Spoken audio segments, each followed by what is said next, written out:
Terima kasih Tuhan, Engkau telah menyelamatkan diriku dari kepalsuan. Setiap cinta ini kuberikan kepada siapapun, di penghujungnya selalu mengecewakan. Selanjutnya tidak mungkin lagi kuberikan kepada siapapun kecuali kepadamu saja, wahai Tuhan. Cinta ini kupersembahkan.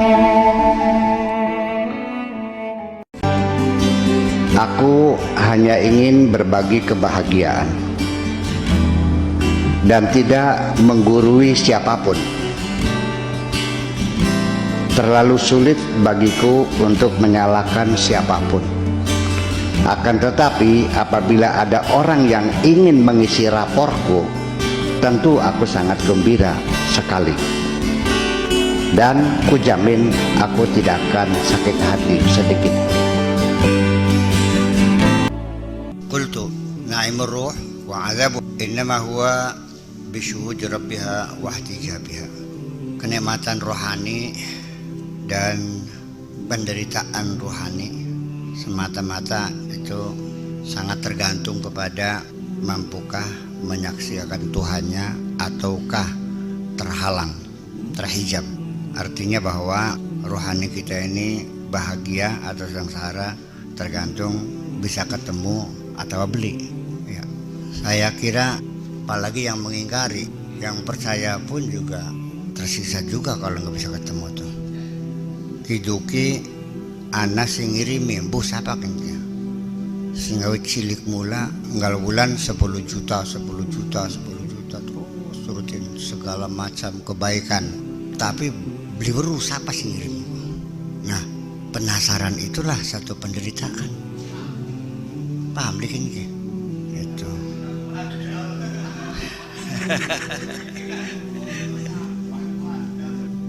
Tulis sing aneh maning, ana sing beli pengen ketemu. Ada sampai pengen ketemu beli. Laman besok ternyata mong sih. Mong sih. Wis pengen beli ketemu, bagian duitnya bener. Ya, itu persoalannya.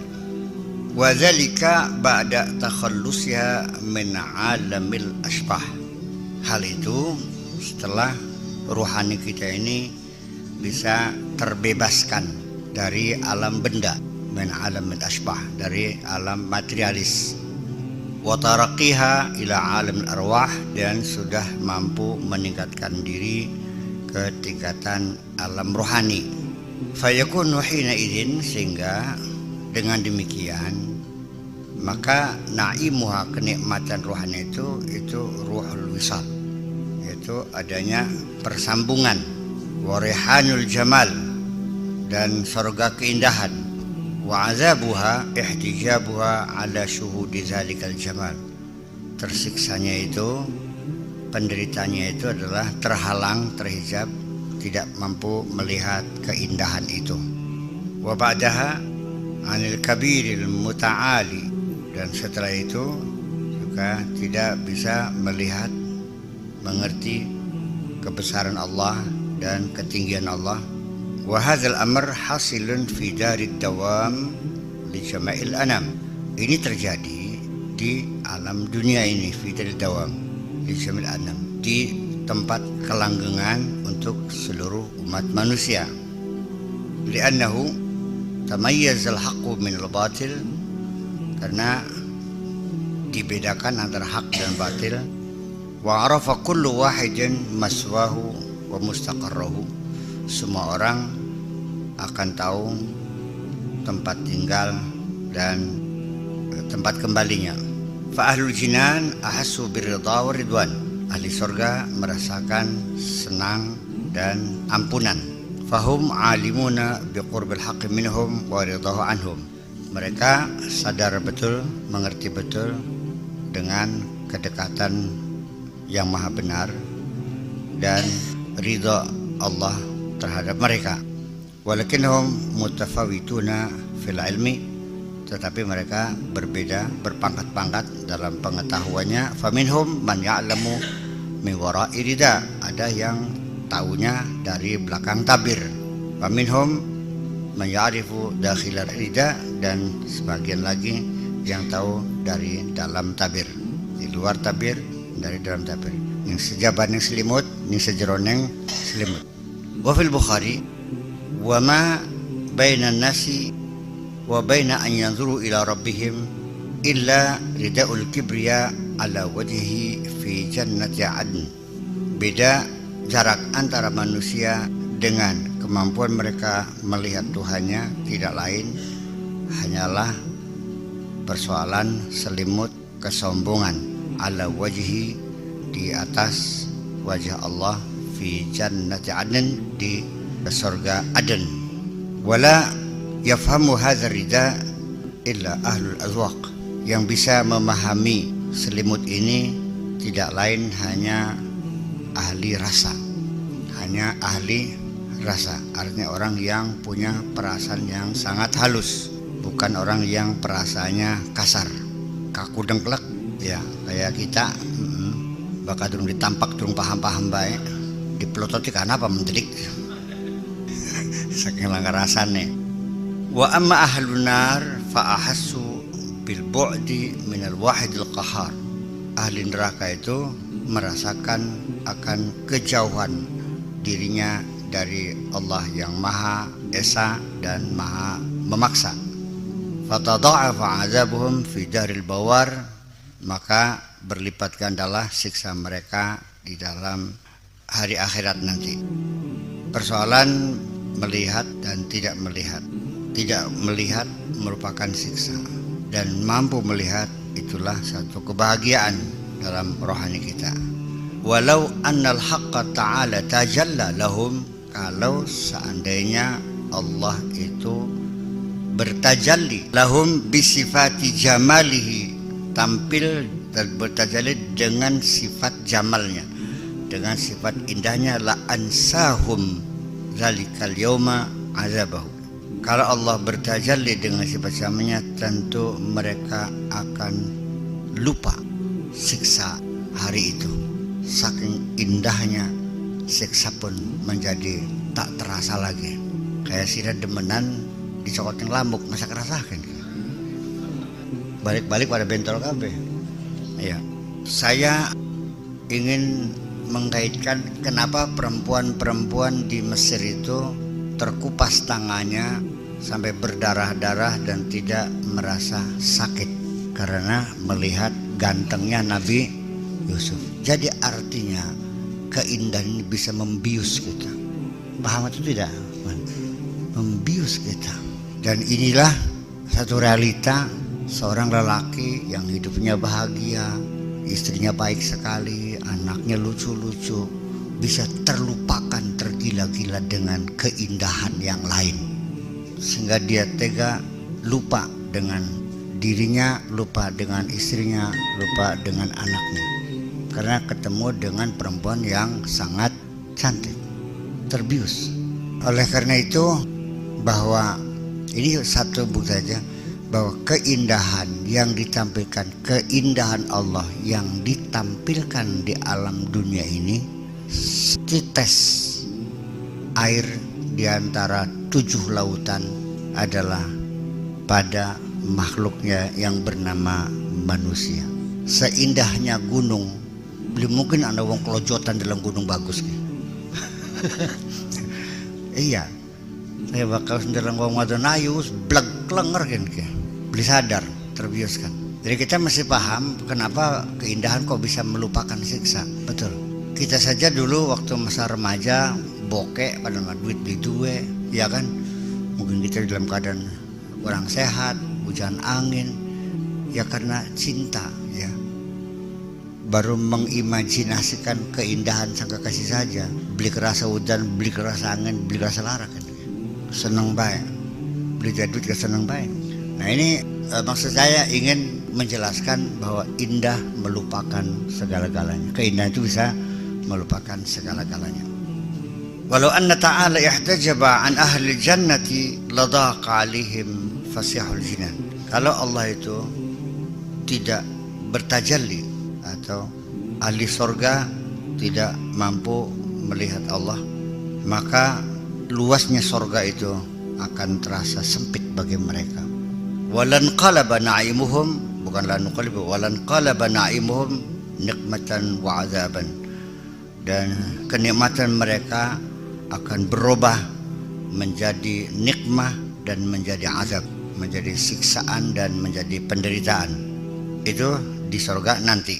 Amma man kana fi dari dunya, adapun orang yang masih ada di alam dunia ini, arifan, kenal Allah, fala yahtajibul haqqu ta'ala anhu, maka Allah tidak berhijab, tidak terhalangi dari dia tadi. Kama syahidahu huna biwasaiti anwarihi yashhaduhu summa bilataifi asrarihi. Kama syahidahu huna, seperti dia menyaksikannya sekarang, biwasaiti anwarihi yashhadu, melalui perantaraan, melalui media penyinarannya dia bisa melihatnya. Summa bilataifi asrarihi, kemudian dengan kelembutan rasanya, kelembutan hati nuraninya. Bahkan summa aula li ghalabatil ma'na 'ala al-husni wal qudrati 'ala al-hikmati. Kemudian dari situ dia akan berpaling, akan terfokuskan karena ghalabatil ma'na 'ala al-husni. Lalu dia akan terfokus pada kesaksian kepada Tuhan itu karena didominasi oleh makna terhadap keindahan tadi. Wal qudrati 'alal hikmati, dan kemampuan atas hikmah. Wa amma man kana mahjuban fahuwa summa aidan mahjubun. Qala ta'ala, adapun orang yang di dunia ini mahjub, maka di akhirat pun dia akan menjadi mahjub, tertutup. Wa amma man kana huna mahjuban fahuwa samma wa huwa samma aidan mahjubun. Adapun orang yang di sininya ini tertutup, maka dari situlah, maka dengan demikian wa min samma, sebenarnya fahuwa samma, sebenarnya fa min samma aidan mahjub, maka kelak besok pun dia akan tertutup juga. Qala ta'ala, ya, kalau bisa bahwa fahuwa sama, famin sama, sebetulnya pakai min, famin sama, bahasa Arabnya begitu. Wa man kana fi hadzal ama fahuwa fil akhirati ama. Orang yang di dunia ini buta, maka di akhirat pun dia akan buta juga. Ini kata Allahnya. Nah, sekarang kamu di sini buta tamelek, picak tamelek serem, paruh-paruh, yang kan separuh-paruh kan main. Mengenai picak maning. Ya artinya bahwa sungguh sangat tidak masuk akal juga. Mata punya tapi tidak bisa memandang, telinga punya tapi tidak bisa mendengar, hati punya tapi tidak bisa memahami. Ulaika kal an'am, pada karo sapine kita. Balhum adallu, bahkan lebih sesat lagi daripada binatang ternak. Ya, ini artinya bahwa Allah mengisyaratkan kepada kita bahwa mata itu fungsinya untuk melihat, telinga fungsinya untuk mendengar, hati untuk memahami. Nah, ketika indera yang Allah berikan kepada kita tidak dimanfaatkan untuk melihat, untuk mendengar, memahami, ya itu sama dengan binatang juga. Sesungguhnya saya katakan lagi, mata kita sehat bisa melihat.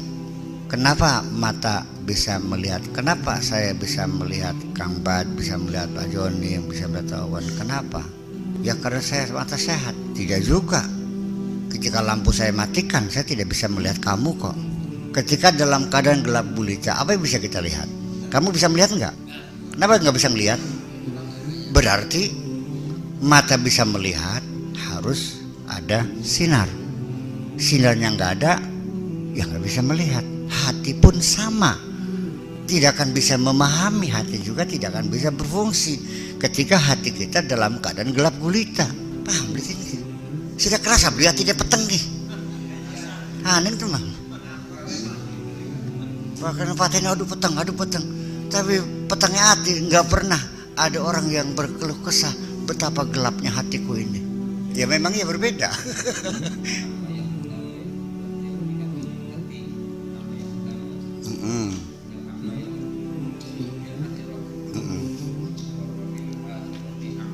Sama apa? Ya sama. Ya kedua-duanya. Ya hatinya matanya. Hatinya nggak matanya enggak. Bisa aja orang melihat dengan hatinya. Orang datang, seorang perempuan. Saya tahu dia mau ke Saudi ke TKW bareng Magar Donga kira-kira majikan Eman. Saya tahu nggak? Yang tahu bukan mata saya kok, hati saya yang tahu. Ya kan begitu. Jadi begini, ngomong balik maning. Akma pertama, akma kedua, ya pasti berbeda. Kata itu tidak ada kepastian maknanya, kecuali kita tahu bagaimana kata sebelum dan kata sesudahnya. Beda kalimatnya, kata itu beda artinya. Seperti hatta ka'annaka tarahu fa in lam takun tarahu fa innahu yaraka. Fa in lam takun tarahu, fa'ilnya adalah mukhatab anta. Fa innahu yaraka, fa'ilnya adalah Allah subhanahu wa ta'ala Dzul Jalalah. Melihatnya manusia dengan melihat Allah ada berbeda. Jadi kalimat ro'a ketika fa'ilnya berbeda, ya maknanya berbeda. Ya kan begitu. Apa? Yusalluna ala nabi. Allah berselawat, malaikat berselawat, manusia berselawat. Beda yang ngomong, beda makna. Si ngomong umurnya beda, maknanya beda. Tempatnya beda, maknanya beda. Waktunya beda, maknanya beda. Dan seterusnya. Ini makanya kajian kita ini sesungguhnya perlu pemahaman, pengembangan. Kanjeng Nabi sendiri ketika bicara kepada seorang sahabat, ini apa umumul lafzi, apa khususul lafzi? Kan banyak memang moto. Nah ini tidak berlaku umum, ini khusus. Lah isitulah dari tinjauan itu masih global.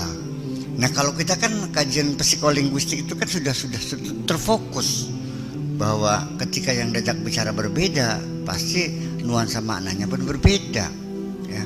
Dan Nabi juga punya kira-kira dan sangat cerdik sekali bicara dengan intelektual berbeda dengan orang bodoh. Maka ketika Nabi berbicara kepada orang-orang seperti Bilal, seperti Yasir bin Ammar, bangsa budak-budak belir orang bodoh, maka kita melihatnya Nabi ngomongnya sangat sederhana sekali. Tapi kalau ngomong Sayyidina Ali seperti terlalu dalam dan tidak mudah untuk sekedar diterjemahkan seperti biasa. Nah ini kan seperti contoh aja. Dunia sijilul mukminin wa jannatul kafirin. Kita ngomong kepada orang intelektual, kepada orang bodoh, salah paham kan gini. Jadi pembenaran untuk umat Islam bahwa melarat wajar karena sijilul mukminin.